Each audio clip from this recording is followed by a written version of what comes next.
Lesson 7. Patience. In your patience possess ye your souls. Luke 21:19. Affirmation. How gracious is thy presence in the earth, O Lord!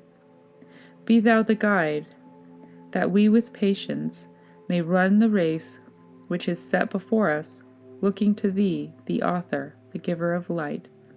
262-24. Lesson 7. Patience, based on Edgar Cayce readings 262-24 through 262-26. Introduction. God is the God of patience. All nature declares this. It is written in the rocks, the caverns, the hills, and the valleys, yea, deep in the heart of the earth. It is no less written in the souls of the people by Him who has shown Himself to be long-suffering, forbearing, and willing, though it takes ages for all to come to the knowledge of the light. Patience is an activity of the God mind within each soul. Its expression involves mental, physical, and spiritual thought and action. Through patience, we learn to know self, to measure and test our ideals, to use faith, and to seek understanding through virtue. Thus, all spiritual attributes are embraced in patience. As we exercise patience day by day, we know how well we have put into activity the lessons learned from past experiences. Patience puts all the virtues into action. With patience, we become channels of blessings to others, serving not in our way, but in His way, not once, but as long as there is need of service. Value of patience. Patience is a test of our development. Manifested in our daily lives, it shows whether we have used or abused the opportunities presented during former experiences. What great understanding results when we exercise this attribute. It is through patience that we get a better understanding of the Father and His relationship to His children. It is through patience that we get a better understanding of the crosses that we bear day by day. One that is without crosses has ceased to be of notice and is no longer among the children. We may be called upon to bear not only our own crosses, but those of others. If we would approach the throne, we must come leaning upon the arm of a neighbor we have helped. This manifests our relationship to each other. Patience, as nothing else, shows growth. We often find ourselves so able to meet some difficult problems that we feel we have solved them before. Doubtless we have, again and again. At other times, we are not able to cope with problems not nearly so intricate. So why do we have such experiences? If we fail in meeting these in the right spirit and find ourselves beaten, do we not act the parts of weaklings? As we realize our mistakes, we become ashamed that we lost hold of ourselves, and resolve that we will profit by the mistakes. Because of these experiences, we should ever afterwards count ourselves happy to endure, and be more willing to wait until we are better understood, and until we can better understand. It is the lessons learned through patience that in the end strengthen and help us. Then we become examples to others. Something, too, has taken place within us, for something is written that the hand of time cannot efface. We have found a pearl of great price to be set in the soul, where it will remain through all eternity.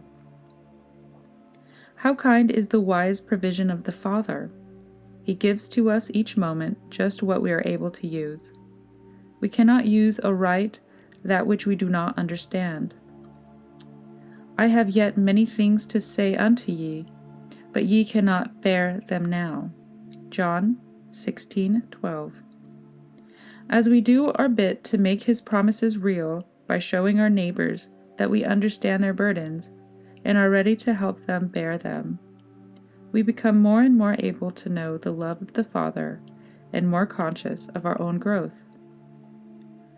The beauty of the souls shows in the life of individuals who have patience.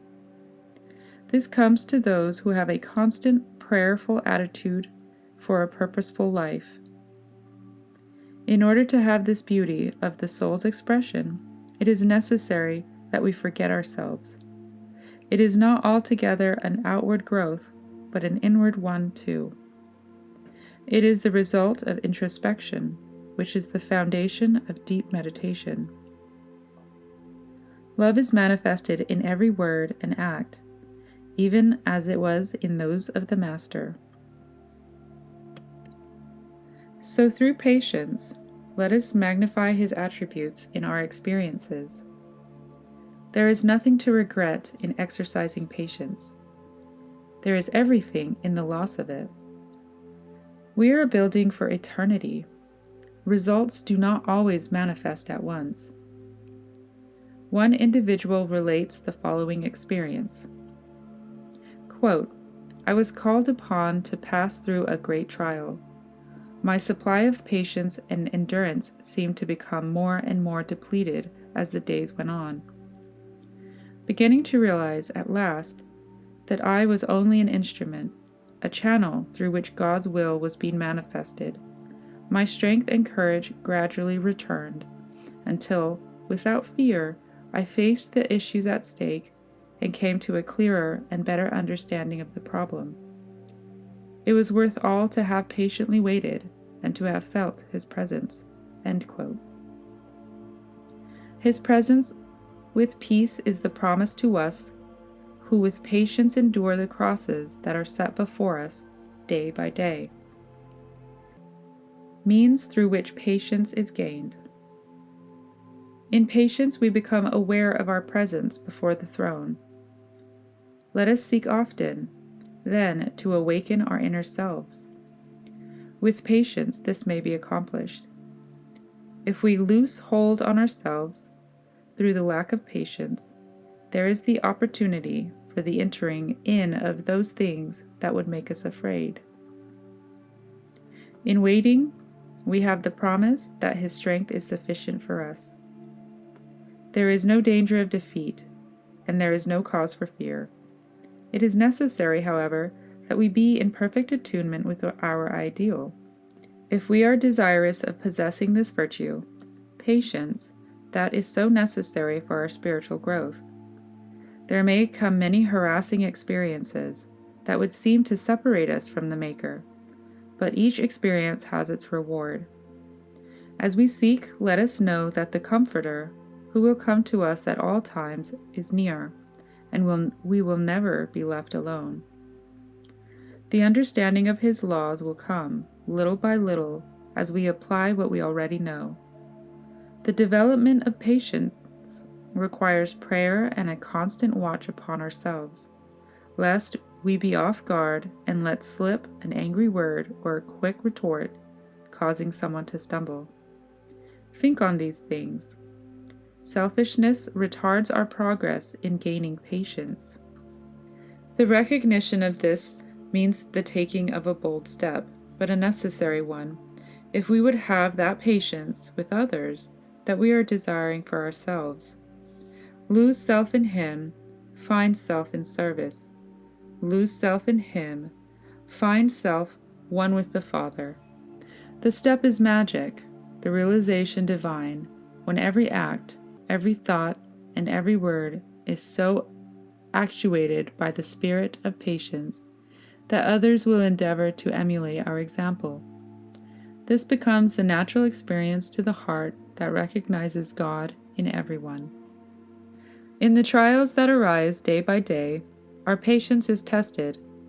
We begin to grow as we overcome and put behind us each new obstacle. Passive submission will not suffice. Our patience must be an active, growing force which rises to meet each new trial. Whom the Lord loveth, he chasteneth, and purgeth everyone. For corruption may not inherit eternal life, but must be burned up. Let us know that our God is a consuming fire and must purge everyone that would be one with him. See Hebrews 12:6, 1 Corinthians 15:50, Deuteronomy 4:24.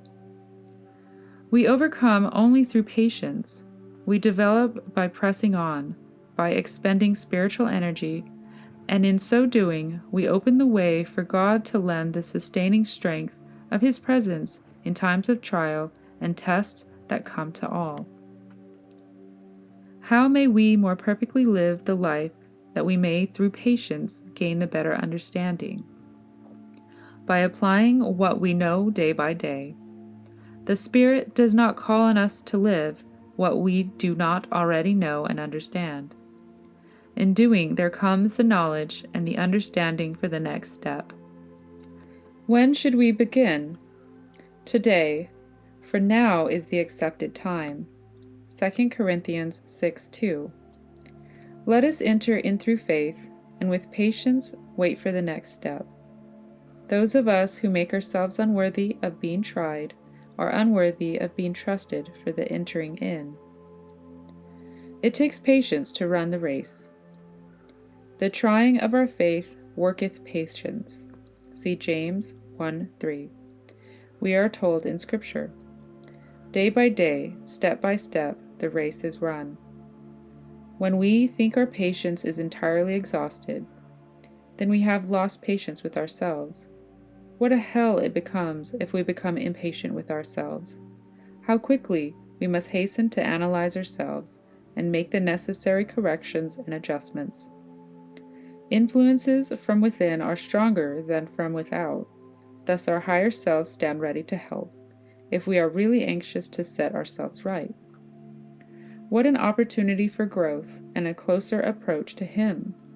Let us live just today, as if the race were ended, the work completed, as if upon this day's endeavors depended the fulfillment of all His promises. If we expected the Master, the Christ, to dine with us today, what would we have to offer as the fruits of our lives, our thoughts, our acts, or our deeds? Patience is a virtue that has no vacation. How watchful we must be, lest malice or censure creep in and we lose everything for which we have striven. We are called upon at all times to lay aside those things that hinder, and to run with patience the race set before us. The race must be run, for it is the way back to the Father. Let us be thankful that we do not have to run alone. I am the way. No man cometh unto the Father but by me. John 14:6. Only the activity of patience, with trust in Him, will enable us to meet all trying conditions and rise above each new barrier. Personal experiences. Quote, when I have gained an understanding of true cooperation necessary for each activity and have lost sight of self in service, then I have the knowledge of His presence abiding within, and more I express patience, the patience that feeds my soul. I can walk and work and wait peacefully in spirit and know all is well. End quote. Patience is the chief cornerstone of soul development. It is, moreover, the watch set at the gateway leading from the physical body to the soul. With it, we not only meet the weakness of ourselves, but are able to estimate the strength found in developing various attributes of the soul, love, faith, and hope. What we are, what we have been, and what we intend to be are shown more in the patience we exhibit than through any other virtue. It shows just how we have stood the tests in the past, how we have met and conquered them, or gone down in defeat before them. Patience shows just what our development is, whether we are ready to bear with others and overlook their shortcomings, or are primitive in thinking that our way is the only way to truth and real understanding. In your patience possess ye your souls. Luke 21:19. For what shall it profit a man, if he shall gain the whole world, and lose his own soul? Or what shall a man give in exchange for his soul? Mark 8:36-37. When we possess this priceless gift, received from the hands of the Father, shall we, in order to assert our rights, pay so high a price that we would give our soul in exchange for self-aggrandizement? There may be much to bear before we have the title to the possession cleared in our minds, but through patience in each trial we become stronger for the next. The Master was asked, "How oft shall my brother sin against me and I forgive him? Till 7 times?" Matthew 18:21. The reply was, "I say not until 7 times, but until 70 times 7. Is 70 times 7 built within us? Are we ready to bear and forbear until the end, or ready to give insult for insult, blow for blow? Are we not, by our lack of self-control, showing only how far we are failing to measure up to the standard we have set for ourselves? Much is buried deep within these souls of ours, much that we should know. As we more and more exercise patience and put into practice what we know, we will grow in grace, knowledge, and understanding. Lord, direct us in the patience of the Christ. As we understand more perfectly what it means to be a channel of blessings to others and become more aware of the presence of the Father, greater patience will find a place in our lives. We are instructed, "Be patient, establish your hearts, for the coming of the Lord draweth nigh." Psychic reading, see James 5:8. When? This is the time, today. The time draws nigh for each of us to become more aware of the necessity of magnifying His presence through the patience we have with our fellow humans, in order that He may be glorified in us through the promise of the Father. For inasmuch as ye have done it unto the least of these, my little ones, ye have done it unto me. Psychic reading, see Matthew 25:40-45. Then let our prayer be expressed in these words: How gracious is thy presence in the earth, O Lord! Be thou the guide, that we with patience may run the race which is set before us, looking to thee, the author, the giver of light. 262-24. Thank you for watching. Please help my channel grow by subscribing, liking, and sharing. Thanks.